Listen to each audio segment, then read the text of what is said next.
Good morning, all 5 of you poor people who actually watch this video.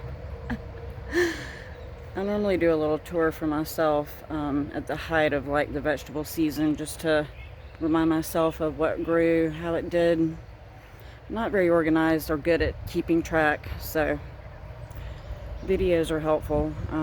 But I'm doing one earlier this year because of this right here. I think this will be big time encouragement for me in the winter that spring is coming again and this beauty will be waiting on me. I tell you, everybody says Christmas is the most wonderful time of the year, but I 100% disagree. I vote spring all the way. Look at these nasturtiums. These are Bloody Mary. Absolutely beautiful. Every single one is unique. Like snowflakes.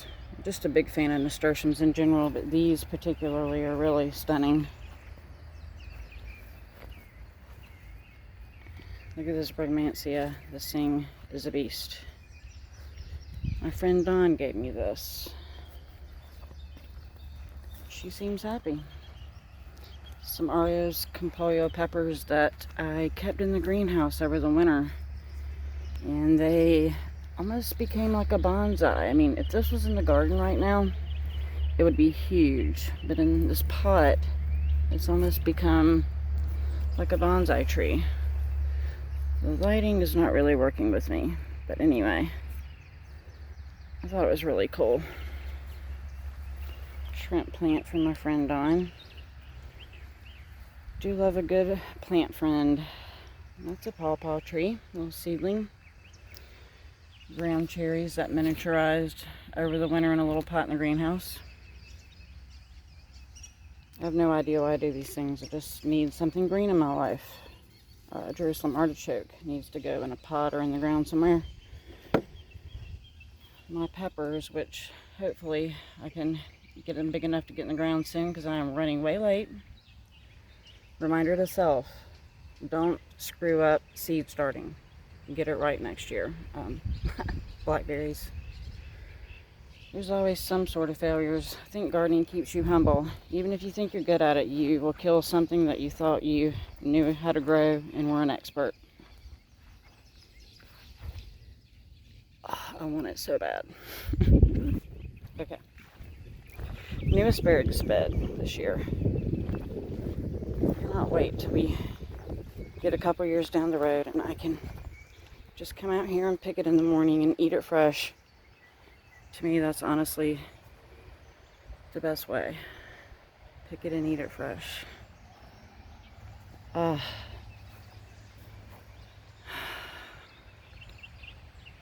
It makes me want to twirl and sing like a Disney princess. Except that would traumatize anyone who saw it, so I will refrain from that, and you're welcome.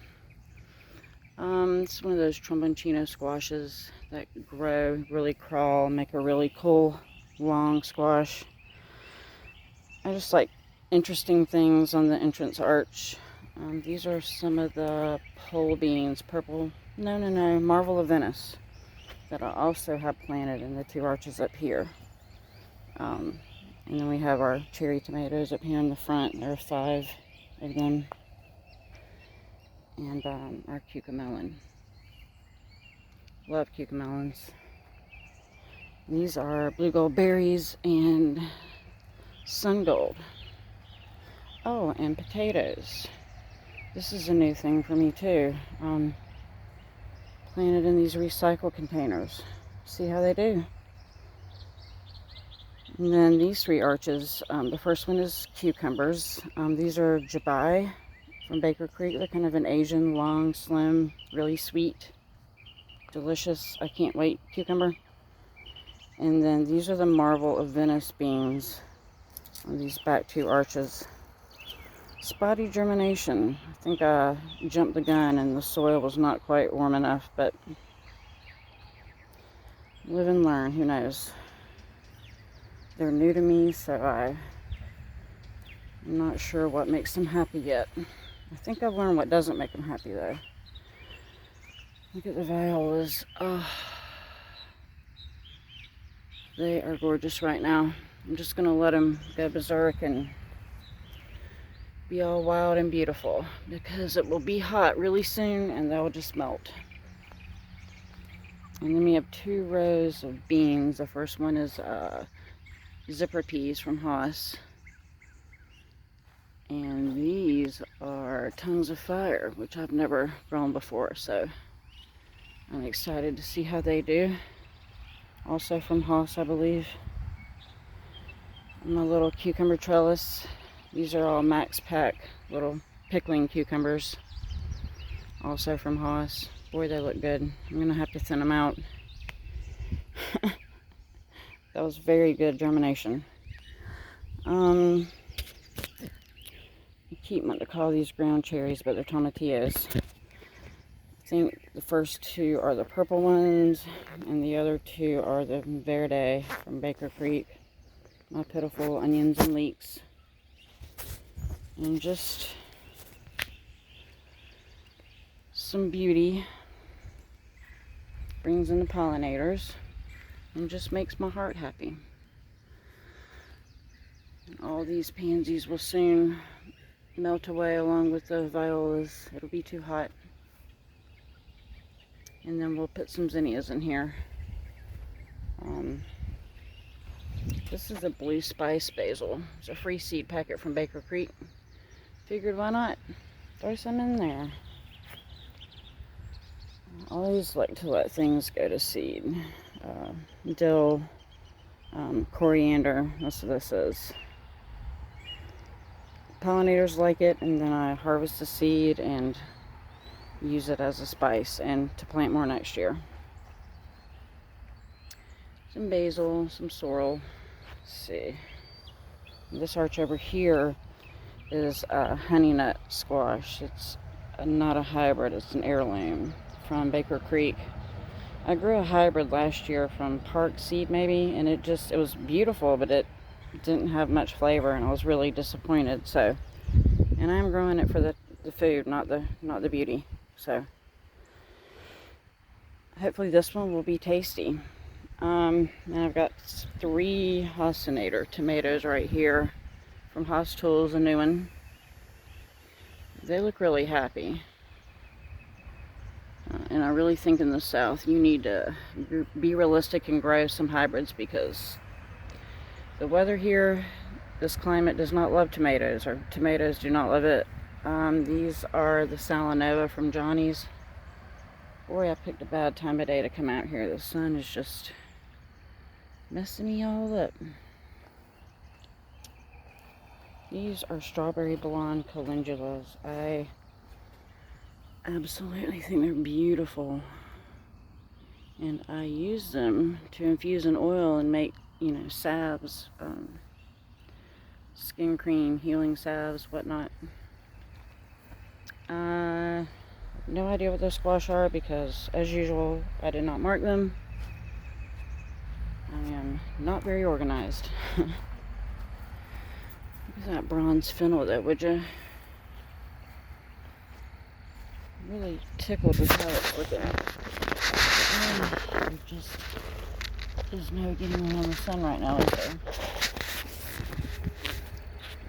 And then back here are my slicers, my big beefsteak type tomatoes. Some of them are hybrid, some of them are heirloom. We have some Cherokee Purple, some Paul Robeson, Dr. Weich's or Witchy's, some Purple Boy, which is a hybrid from Haas. It's always a toss-up with the heirloom tomatoes here, but boy do they taste good. So we just throw the dice and do it. See what happens.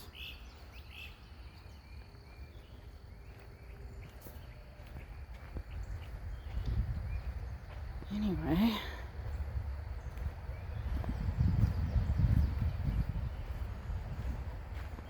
look at that trellis, would you? Let's see. The jasmine. I wish you could smell it. Gosh, I love the South. Love it. Got a little miracle berry. Looks happy. Some yerba mate, which is blooming. Pretty cool. And some fruit trees. Some new plums. We'll probably put them in the ground this fall. And then we have pawpaws and persimmons. These were bare root. They haven't really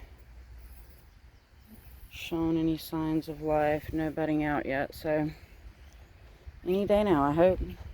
Then we have Seminole pumpkins and some different gourds. I think this is birdhouse. I think we have bushel gourd over there. Some other climbing things. Got our citrus, which aren't looking super happy or super unhappy. Just somewhere in between. I hope some of these stay this year, though. I'd really like to have some oranges. That's a grapefruit over there. Meyer lemon. I picked one whole lemon last year. Maybe this year we'll aim for 2. And then this is our newest thing. We call it the food forest, for lack of a better term. In the entrance, this is hardy kiwi. This is the female. She looks really good. She finally really kicked in once it warmed up. The male has been a little slower, but I see new growth down there. So I'm hopeful that they'll do well. We'll see. There's some purple climbing pole beans. Triunfo Violetto. Sorry, I butcher pronunciations with my redneckese, which is the language I speak. Grapevines, muscadines, and scuppernongs. These are scuppernongs, I think. And muscadines are over here. Moringa, new one for me. These are dwarf moringa. See how they do. Thought it would be cool to try it. Ground cherries. These are one thing I never have to plant seeds for anymore. If you plant them once, they will volunteer everywhere forever, and you just dig them up out the ground and put them where you want them. Literally for the rest of your life, they'll keep popping up. Motherwort. Good for all the lady problems that women of my age have. Sorrel. Lemony. Refreshing. Love it. Hoping it'll do okay in the shade, because I know it would be too hot here for it to just be out in the sun. Too tender. Comfrey. Under the pear tree. I want to really get Comfrey going all out here. Pears. So many pears in this tree. She never fails me. She's the gift that keeps on giving. Every year. We have enough for ourselves and the wildlife combined. Some figs. Some giant fig trees. I think these are all basically your classic brown turkey loquat right here. Another fig. And a bad little bunny. Bad little bunny. You want some? Num num num num num. Snacks.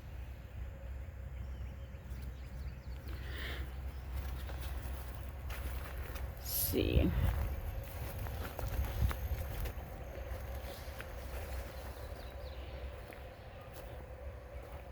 Little sitting areas. Asparagus. More asparagus.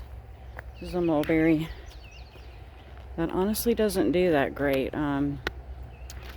It's a graft. I don't remember. We've had it for probably 10 or 15 years and it's never done well. I'm assuming it would be better suited to a northern climate, but my husband keeps trying. He can't give up on it. We'll see.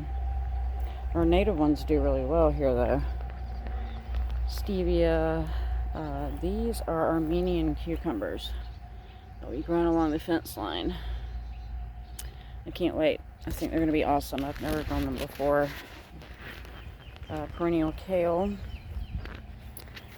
bee balm, my echinaceas, and plantain.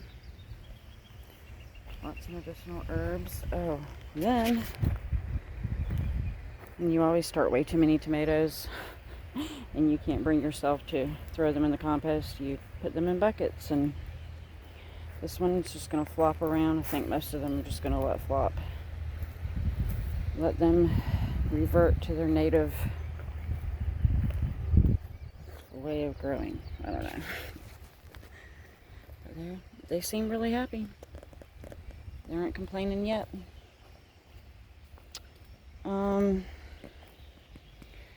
Another plant from my friend Don. One of my favorite people ever. This little bed. With some strawberries. Chamomile. And I have some dahlias I started from seed. More motherwort. That is amaranth from my friend Dawn. She's looking good too. She seems happy. Some of the Queen Lime zinnias. I think these are the red. What I got this year. Thai basil. Smells so amazing. And then these are hollyhocks, black hollyhocks. I cannot wait for them to bloom. I'm so excited. They're beautiful already. More of the Bloody Mary nasturtiums. Is that not gorgeous? Oh my gosh. And you can eat them. They're good for you. If it's beautiful and it feeds you at the same time, it's a win-win. In my book, anyway. More peppers and pots. I'm probably forgetting something because I generally do. I'm old. What can I say? But if anybody besides me does see this video, I hope you're encouraged to continue learning to grow things, not give up when you have failures. Anything worth doing is worth doing well, is worth trying and trying again until you get it right. And if all else fails, there are always flowers to keep you coming back for more. But a good homegrown tomato, that's living in my book. That is living, baby. Looking forward to that. But in the meantime, I'm just going to stop and smell the roses. Alright, have a good day. Until next time.